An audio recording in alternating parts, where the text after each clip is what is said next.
Okay, so what we decided is we need to include this group and this group inside of this group so that we can get them to work, get this to work correctly. But maybe we need to leave out the ankle IK so that we don't affect the knee when the foot leans. So that means we'd have to separate this yet again. Okay, so let's try it without doing that first and see what kind of results we get.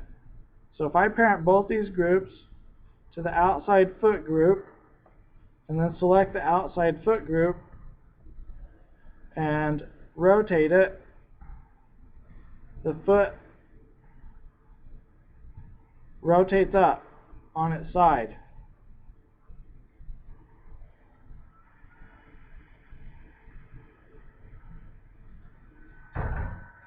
And then if it goes the other way, it goes down below the ground. Now, I don't think we ever really want the foot to be able to lean and then go into the ground. Because if it goes over that way, it's flat against the ground, and then it should actually rock up the other side of the foot. Okay, so we need an inside foot group. Okay, so we undo those rotations.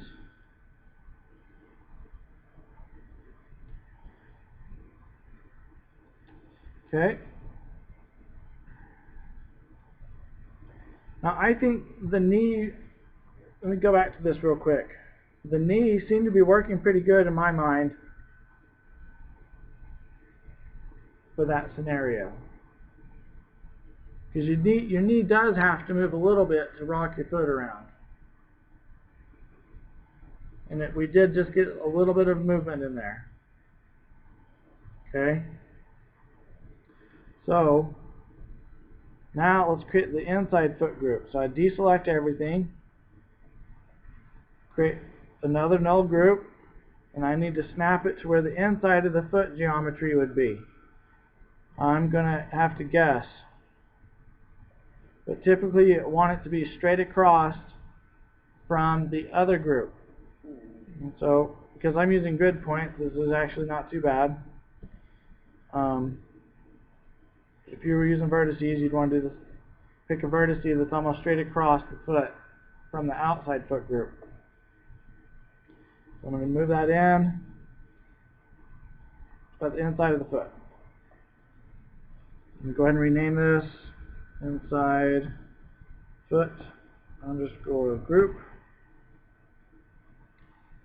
And now this needs to be able to control all of the same stuff as the outside foot group. So let's just parent all of it, the outside foot group and all of its children, to the inside foot group. Now if I grab the inside foot group,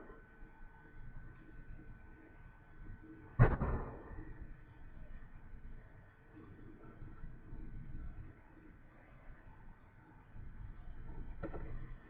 I'm going to level the outside foot group back out. It has some rotation left on it. So if I rotate the inside foot group, now it can lean to the inside of the body.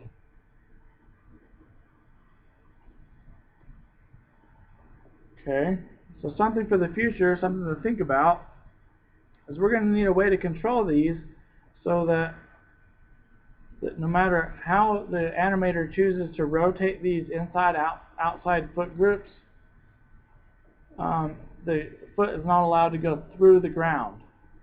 So we'll set that up with a custom attribute here in a little bit.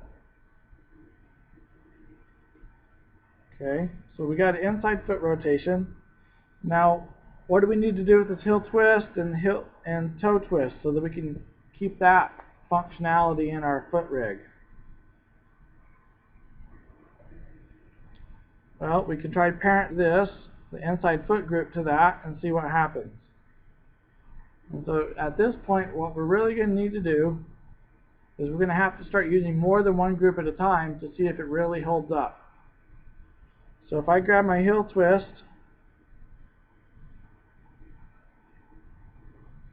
and I grab my inside foot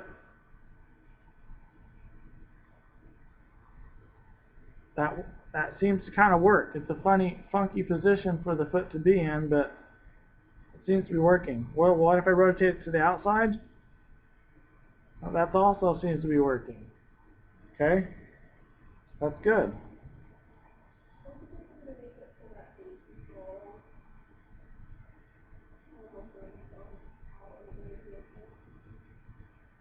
So that you think that the inside foot and the outside foot should control the heel twist and the toe twist?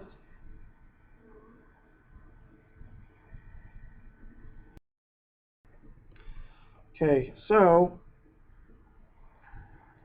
let's keep on exploring. Let's see what happens if we do our toe twist. We twist the foot out, grab the inside foot, we can rock it in or rock it up. That's good. And we can also rock it out. That's good.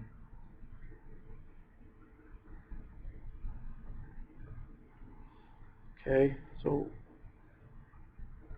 now what if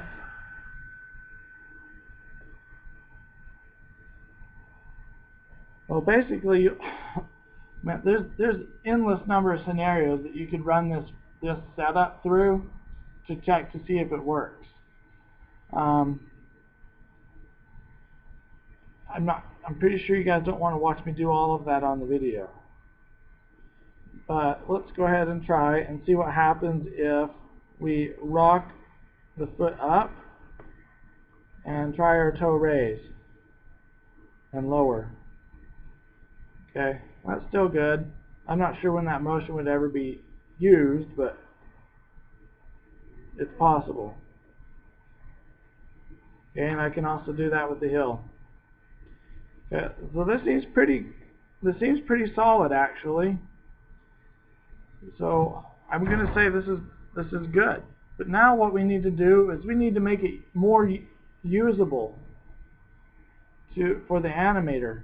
The animator is not going to want to go through and select these different groups and so that they can animate the foot.